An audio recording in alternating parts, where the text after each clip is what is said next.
Hello students, welcome you all. हम लोग start करने जा रहे हैं फ्लूइड मैकेनिक्स। अगर बात करें फ्लूइड मैकेनिक्स की तो फ्लूइड और मैकेनिक्स के मिलने से बना है। अगर हम बात करते हैं मैकेनिक्स की भी तो मैकेनिक्स एक अलग सब्जेक्ट है जिसमें हम फोर्सेस के बारे में पढ़ते हैं, इक्विलिब्रियम कंडीशन को डिस्कस करते हैं। तो इसका मतलब फ्लूइड मैकेनिक्स की अगर हम बात करने जा रहे हैं तो फ्लूइड मैकेनिक्स में हम फ्लूइड के इक्विलिब्रियम कंडीशंस को डिस्कस करने जा रहे हैं। अगर हम फ्लूइड मैकेनिक्स की बात कर रहे हैं इसका मतलब हम यह बात करने जा रहे हैं कि फ्लूइड रेस्ट कंडीशन में है या मोशन कंडीशन में है। अगर फ्लूइड रेस्ट कंडीशन में है तो उनपे कौन कौन से फोर्सेस लग रहे हैं और काउंटर बैलेंसिंग फोर्स कौन कौन सा है, क्योंकि नेट फोर्स होना है 0।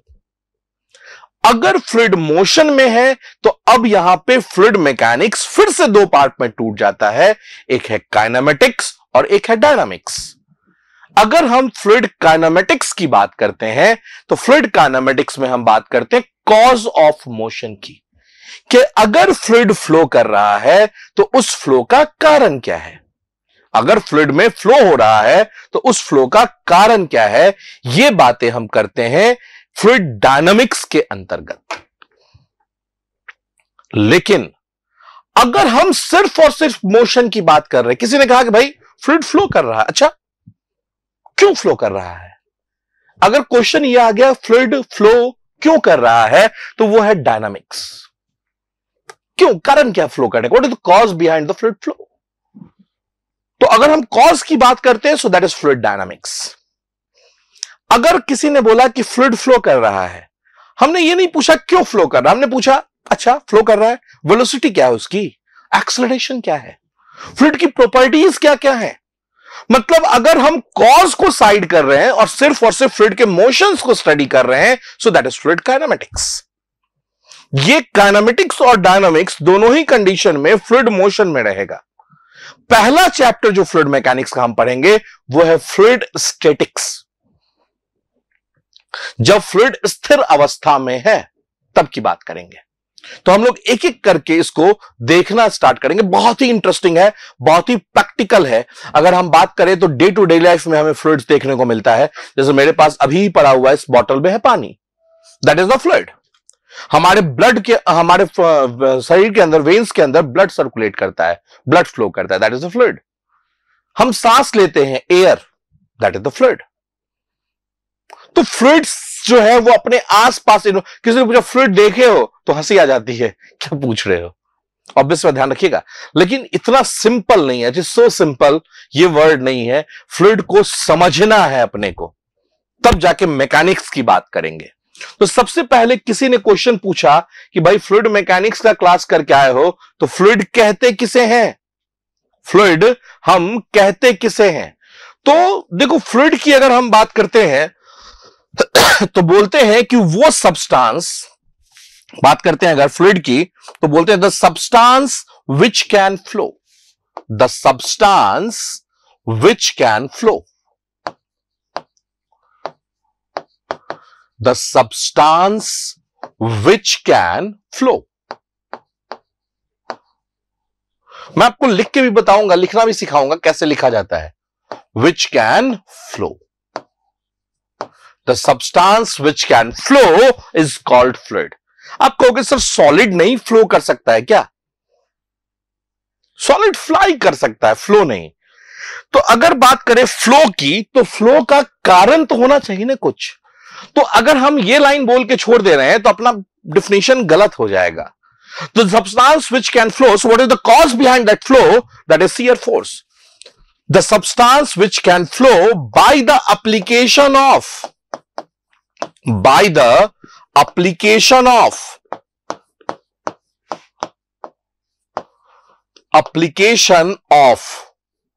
shear force। बोले सर shear force जब सॉलिड पे लगता है तो सॉलिड भी डिसलोकेट होता है, मतलब बिल्कुल होता है। तो सॉलिड जो है वो कुछ shear force को सस्टेन कर सकता है, बर्दाश्त कर सकता है। लेकिन अगर हम बात करते हैं फ्लूइड की तो fluid can not sustain shear force। तो क्या हम डिफिनेशन को थोड़ा सा और सुधारें? The substance which can flow by the application of small shear force also, bye the application of small shear force also. Small shear force also is called fluid. उसे हम क्या कहते हैं? फ्लूइड। मेरे ख्याल से अब ये क्लियर होगा आपसे। अगर कोई पूछ दे फ्लूइड किसे कहते हैं, बोलना है कि वो पदार्थ जो कम से कम शियर फोर्स के कारण भी गतिशील हो जाए, that is known as fluid. The substance which can flow by the application of small shear force is known as fluid. जिस लैंग्वेज में आप कंफर्ट हो उस लैंग्वेज में सीखो। टेक्निकल चीजें हैं, टेक्निकल चीजें जो होती हैं वो वर्ड से इंडिपेंडेंट होती हैं। वर्ड जो होता है वो बस अपनी विचार को एक्सप्रेस करने का एक तरीका है। समझ में आया बात? बिल्कुल ध्यान रखिएगा। जब आप फ्लोर पे खड़े रहेंगे तो आपको बातें नहीं करनी है, आपको काम करना है, तो आपको समझना है सब कुछ। बिल्कुल ध्यान रखिएगा। अब अगर हम बात करें कि सर फ्लूइड का एग्जाम्पल बता सकते हैं क्या? मैंने बोला बिल्कुल बता सकते हैं। गलती से water, air, petrol, diesel, kerosene, milk नहीं करने लगना। सीधा बोल देना liquid and gas, liquid and gas, liquid and gas are fluid. अब लिक्विड्स के अंदर सारे आ जाएंगे, गैस के अंदर सारे आ जाएंगे। फिर क्वेश्चन आता है सर क्या लिक्विड और गैस में कोई अंतर है क्या? दोनों फ्लूइड है तो दोनों में अंतर क्या है? तो सोचो ध्यान से कि सॉलिड और लिक्विड में क्या अंतर है, तब जानेंगे लिक्विड और गैस में क्या अंतर है। तो जब भी हम किसी ऑब्जेक्ट की बात करते हैं तो उस ऑब्जेक्ट में बहुत सारे पार्टिकल्स होते हैं। जब भी हम किसी ऑब्जेक्ट की बात करते हैं तो उस ऑब्जेक्ट में बहुत सारे पार्टिकल्स होते हैं। ठीक है, अब डिपेंड करता है कि वो पार्टिकल कैसे अरेंज है। देखो अगर हम बात करेंगे पार्टिकल बहुत पास पास है, the attraction force between two same molecules is known as cohesive force. दो समान कणों के बीच लगने वाला आकर्षण बल ससंजन बल कहलाता है। The attraction force between two same molecules. अब देखो ध्यान से, ये सॉलिड के मॉलिक्यूल्स हैं, इन दोनों के बीच में अट्रैक्शन फोर्स बहुत ज्यादा होता है। अगर ये जाना भी चाहता है ना तो ये बोलता भाई कहां जा रहे हो, रुक जाओ। नहीं, बहुत प्रगाढ़ मित्रता है दोनों में। तो इसी कारण से सॉलिड को जहां छोड़ दोगे, जैसे मान लो ये मेरे हाथ में मार्कर है, इसको हम छोड़ दें तो वहीं रुक जाएगा ये या जहां भी जाएगा तो ये पूरा एक साथ में जाएगा। सारे पार्टिकल्स एक साथ। होता ना कि मान लो चार बेस्ट फ्रेंड हैं तो जहां जाएंगे वहां साथ जाएंगे। आज स्कूल जाना है, आज कॉलेज जाने, छोड़ो नहीं जाते हैं तो चारों एब्सेंट कर जाएंगे। तो वो उनमें अट्रैक्शन बहुत ज्यादा है। अब लिक्विड की बात करते हैं तो लिक्विड में भी कोहेसिव फोर्स होता है। ये मॉलिक्यूल और ये मॉलिक्यूल अच्छे मित्र हैं, लेकिन इतने अच्छे मित्र नहीं है कि तुम नहीं जाओगे तो हम भी नहीं पढ़ेंगे। नहीं, तुम्हें भी पढ़ना पड़ेगा ना। इन दोनों के बीच में अट्रैक्शन जो है वो सॉलिड के रिस्पेक्ट में कम है। सॉलिड के रिस्पेक्ट में इन दोनों में अट्रैक्शन कम है, तो यह कहलाएगा लिक्विड है अट्रैक्शन। और गैसेस की अगर बात करेंगे तो गैसेस जो है वो ट्रेन के पैसेंजर हैं। ये और ये हाई हेलो हो गया दोनों में। ठीक है, अब इसको उतरना है एक स्टेशन पे, इसको दूसरे स्टेशन पे। इसका स्टेशन इसके आगे है, तो ये जब उतरने बोलेगा ना ना भैया रुक जाओ, नहीं ना, बिल्कुल नहीं। क्यों? बोला कि बस हाई हेलो तो है, अट्रैक्शन तो है, लेकिन ऐसा नहीं है कि रोक दे। तो कहते हैं हम, क्या पता है कि गैसेस में कोहेसिव फोर्स की वैल्यू नेग्लिजिबल होती है, जीरो नहीं। क्या बोलते हैं? नेग्लिजिबल होती है। सॉलिड में कोहेसिव फोर्स की वैल्यू बहुत ज्यादा होती है, जिस कारण से सॉलिड पार्टिकल्स बंधे बंधे होते हैं। अगर हम बात करेंगे लिक्विड्स में तो सॉलिड के रिस्पेक्ट में अट्रैक्शन कम होता है। सॉलिड के रिस्पेक्ट में अट्रैक्शन कम होता है और इस कारण से मॉलिक्यूल्स दूर दूर होते हैं। क्लियर? और गैसेस में मॉलिक्यूल्स बहुत दूर होते हैं क्योंकि गैसेस में कोहेसिव फोर्स की वैल्यू ऑलमोस्ट ऑल नेग्लिजिबल होती है। बिल्कुल समझ में आया बात? कोई आपसे पहला क्वेश्चन पूछे, अच्छा बताओ फ्लूइड किसे कहते हैं, बड़े आराम से बताइएगा, वो सब्सटेंस जो फ्लो कर सके।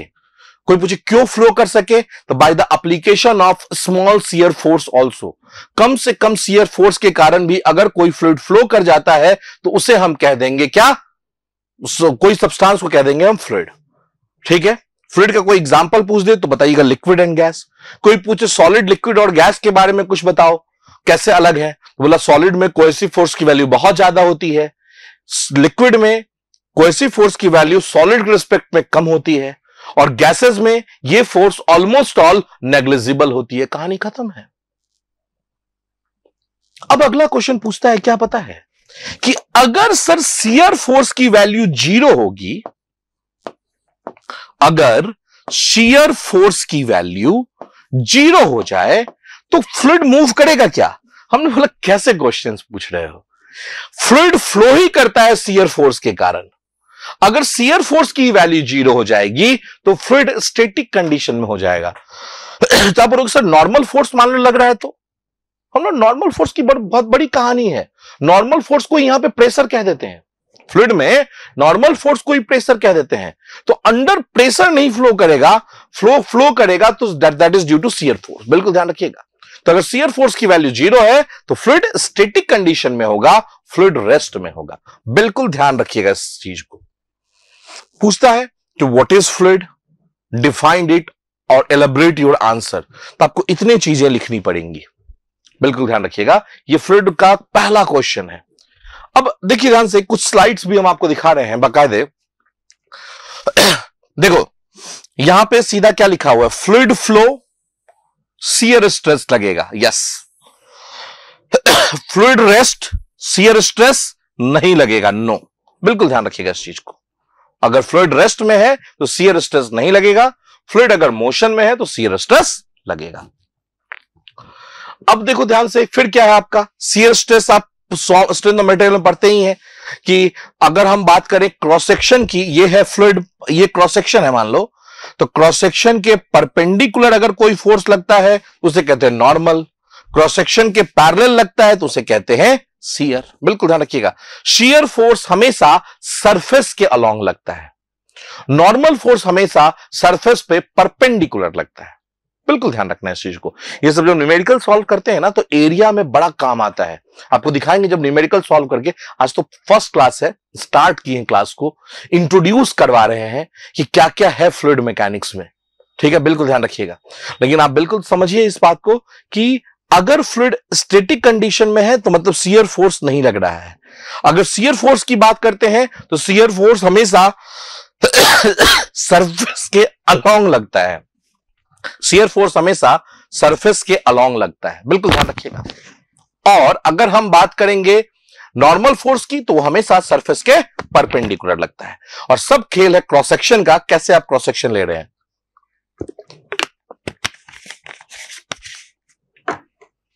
अब देखिए आगे, जैसे लिक्विड और गैस में क्या अंतर है।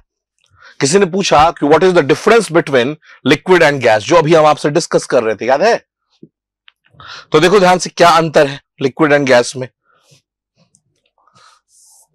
देखो ध्यान से, difficult to compress and often regards as incompressible.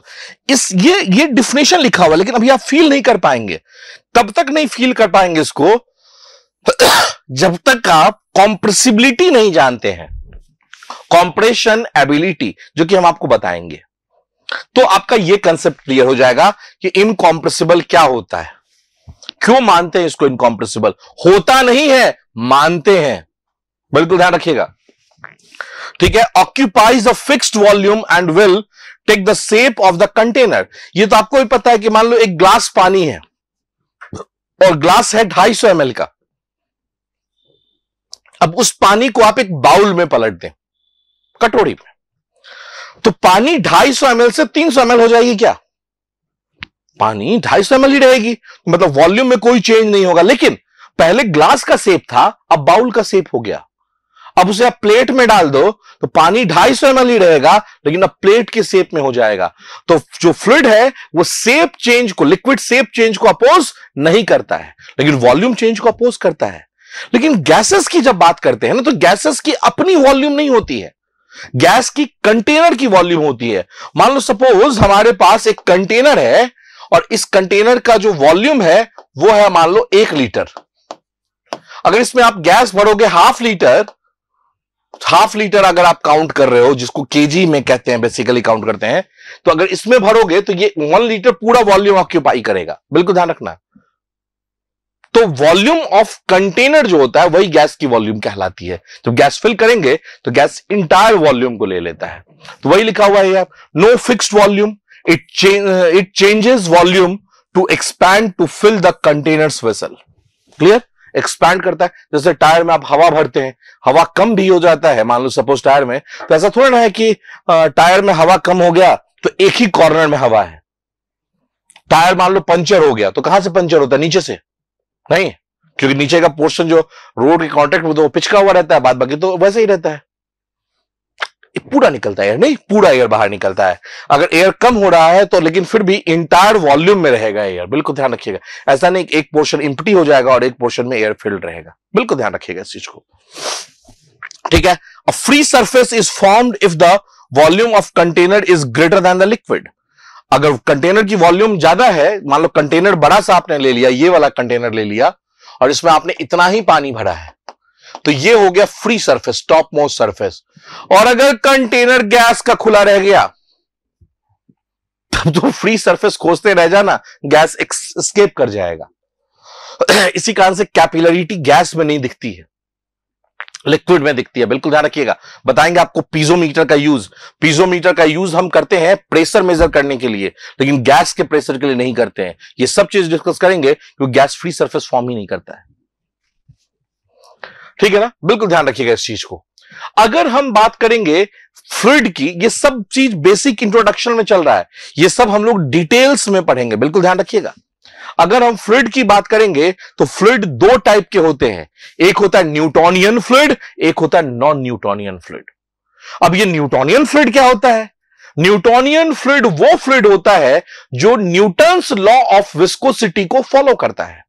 The fluid which obey Newton's law of viscosity is known as Newtonian fluid.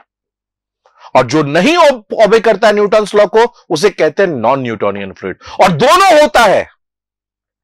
ऐसा नहीं है कि non Newtonian fluid imaginary fluid है। नॉन न्यूटोनियन फ्लूइड भी रियल फ्लूइड है और Newtonian fluid भी real fluid है। एग्जांपल देते हैं, पानी दिख रहा है, रियल है, वास्तविकता में है, तो ये न्यूटोनियन फ्लूइड है। ब्लड नहीं दिख रहा है तो ब्लेड मारोगे तो दिखेगा, ब्लेड से कट करना तो दिखेगा ब्लड। तो ब्लड जब है वो भी रियल फ्लूइड है, वो नॉन न्यूटोनियन फ्लूइड है। बिल्कुल ध्यान रखिएगा। जो न्यूटन्स लॉ को फॉलो करता है वो न्यूटोनियन, जो नहीं फॉलो करता है वो नॉन न्यूटोनियन। बहुत सारे भरे पड़े एग्जांपल्स हैं Newtonian and non Newtonian fluid की। तो ये सब हम डिस्कस करेंगे आपके साथ में आपके क्लासेस में। ठीक है। बहुत बहुत इंटरेस्टिंग टॉपिक है ये आपका Newtonian and non Newtonian fluid की कहानी। इतना सिंपल जो आपको बोर्ड पे दिख रहा है वो नहीं। जैसे न्यूटोनियन फ्लूइड में क्या है? एयर, वाटर, ऑयल, गैसोलीन, ठीक है, अल्कोहल, केरोसिन, तो ऐसे ऐसे बहुत सारे हैं, वो सब आपको हम दिखाएंगे। सॉरी। ठीक है। इसके बाद अगर हम बात करते हैं आपसे, ये सब सारे ग्राफ्स आपको हम बताएंगे कि बिंघम प्लास्टिक क्या होता है, सूडो प्लास्टिक क्या होता है, डायलेटेंट फ्लूइड क्या होता है, रियोपेक्टिक क्या होता है, थिक्सोट्रोपिक क्या होता है, ये सब एक से करके हम आपसे डिस्कस करेंगे। क्लियर? आज का जो क्लास बेसिक हम यूनिट एंड डायमेंशन पे डिस्कस करने जा रहे हैं आपके साथ में, जो कि द बेस्ट टॉपिक होना चाहिए आपका, क्योंकि आप इंजीनियरिंग के स्टूडेंट हैं। तो इंजीनियरिंग के स्टूडेंट का यूनिट एंड डायमेंशन पे कमांड बहुत अच्छा होना चाहिए। तो फ्लूइड मैकेनिक्स तो बाद की बात है, आज का जो टॉपिक है आपका सबसे इंपॉर्टेंट टॉपिक वो है आपका यूनिट एंड डायमेंशन। कल से फिर हम स्टार्ट करेंगे बेसिक प्रॉपर्टीज ऑफ फ्लूइड। बिल्कुल ध्यान रखिएगा। तो यूनिट एंड डायमेंशन की जब बात करते हैं, देखिएगा ध्यान से, तो प्राइमरी यूनिट कौन कौन सी है? प्राइमरी यूनिट और सेकेंडरी यूनिट। सेकेंडरी यूनिट जो होती है वो डिराइव्ड यूनिट होती है। जैसे लेंथ है, लंबाई, लंबाई को किस चीज में मेजर करते हैं? तो एसआई यूनिट की बात करते हैं, SI unit system international unit की बात करते हैं, तो लेंथ को मेजर करते हैं मीटर में। फिर आपका मास, मास को केजी में, फिर टाइम, टाइम को सेकंड में, फिर टेम्परेचर, टेम्परेचर को केल्विन में। अब इसके बाद जब है करंट है, ठीक है, इसके बाद क्या ल्यूमिनिसिटी है, ये सब अपने सिलेबस की चीज नहीं है, ये इलेक्ट्रिकल की चीज है। क्लियर? करंट है एम्पियर, जो आपको देखने को नहीं मिलेगा। ल्यूमिनिसिटी जो है आपका कैंडेला, ये आपने 9th 10th में पढ़ा होगा, अब आपको ये चीज देखने को कहीं नहीं मिलेगा, बिल्कुल ध्यान रखिएगा। लेकिन हमें जो फोकस करना है वो length, mass, time and temperature पे करना है। ये यूनिट है, और यहीं पे हम अगर डायमेंशन की बात कर लें तो अगर बात करेंगे लेंथ की तो लेंथ का L, मास है तो मास के लिए M, अगर टाइम है तो T, और अगर टेम्परेचर है तो थीटा। समझे बात? L, M, T and theta, ये ध्यान रखना है। लेंथ मीटर में मेजर करते हैं, डायमेंशन L होता है। अगर मास की बात करेंगे तो मास ग्राम में भी मेजर करते हैं, टन में भी मेजर करते हैं, क्विंटल में मेजर करते हैं। हम बात कर रहे हैं एसआई यूनिट की, ध्यान रखिएगा, तो केजी। और अगर डायमेंशन की बात करेंगे तो एम। फिर एक टाइम है। अब टाइम को भी पूछता कितना हुआ, तो बोलेगा टाइम की यूनिट की बात करते हैं, आवर्स भी होता है, सेकंड भी होता है, मिनट भी होता है, but we are talking about SI unit only. Clear? तो अगर एसआई यूनिट की बात करते हैं दैट इज सेकंड। और अगर टेम्परेचर की बात करते हैं तो टेम्परेचर केल्विन में हमेशा लेते हैं आप।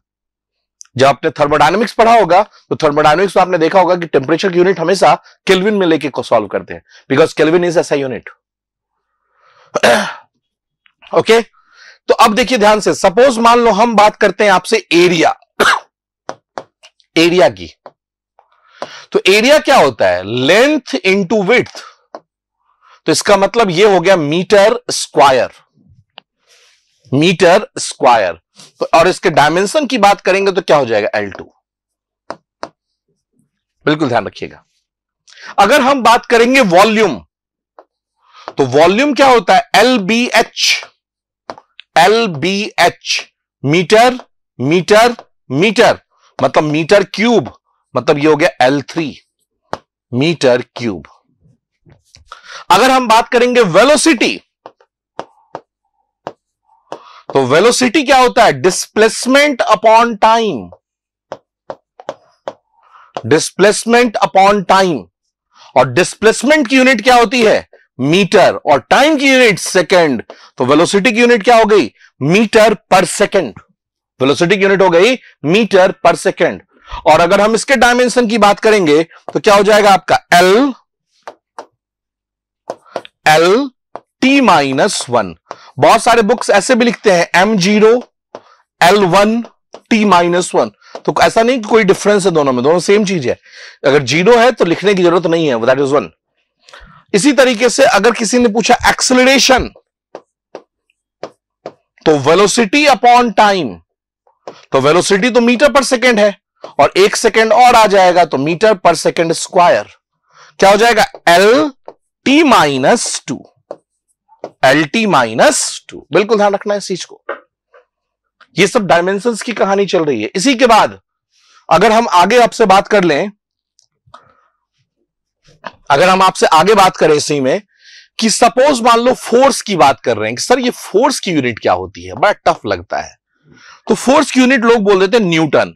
हमने कहा न्यूटन तो साइंटिस्ट था ना, क्या न्यूटन के पैदा होने से पहले सेब ऊपर उड़ जाता था? मतलब फोर्स पहले भी लग रहा था, न्यूटन ने फोर्स को डिस्कवर किया था, इन्वेंट नहीं किया था। ठीक है, तो अगर हम बात करेंगे फोर्स की, तो न्यूटन ने अपने लॉ से बताया था कि force equals to mass into acceleration. वैसे ये लॉ नहीं है, अक्सर लोग कह देते हैं what is Newton second law, force equals to mass into acceleration, so that is the wrong. ये है नहीं, लेकिन ऑब्वियस सी बात है रिजल्ट यही है, मास इनटू एक्सेलरेशन।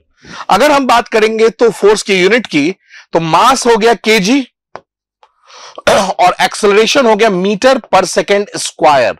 तो एक्चुअली अगर हम बात करें तो फोर्स की यूनिट होती है केजी मीटर पर सेकेंड स्क्वायर, लेकिन लोग जानते नहीं थे इसके बारे में, तो इसको बताने वाला बंदा था न्यूटन, और इसी कारण से केजी मीटर पर सेकेंड स्क्वायर को हम कह देते हैं न्यूटन। लेकिन अगर आपको डायमेंशन लिखना है तो न्यूटन से नहीं काम चलने वाला है। समझ में आया बात? अब डायमेंशन की बात करेंगे तो केजी का M, मीटर L, और ये हो जाएगा आपका T-2, ml-T-2, बिल्कुल ध्यान रखिएगा, that is ml-T-2, so that is the dimension. अगर मान लो हम बात करते हैं एनर्जी की, अगर हम बात करते हैं एनर्जी की, तो एनर्जी की यूनिट क्या होती है? जूल। एनर्जी को बताने वाला बंदा था जूल, ठीक है। और क्या होता है एनर्जी? अगर बात करें तो आप वर्क की बात कर लो ना, तो वर्क बराबर होता है force into displacement. Clear? Force की यूनिट क्या हो गई? न्यूटन, और डिस्प्लेसमेंट की यूनिट क्या हो गई? मीटर। तो न्यूटन मीटर को ही जूल कहते हैं। अगर डायमेंशन लिखना हो तो न्यूटन मीटर का यूज करना पड़ेगा। तो देखो ध्यान से, न्यूटन का मतलब क्या होता है? केजी मीटर पर सेकेंड स्क्वायर। हम वर्क की बात कर रहे थे, देखिएगा ध्यान से, और यहां पे एक मीटर पहले से पड़ा हुआ है, तो ये क्या हो गया? केजी मीटर स्क्वायर पर सेकेंड स्क्वायर। अब अगर इसके डायमेंशन की बात हो जाए तो क्या हो जाएगा आपका? ml-T-2।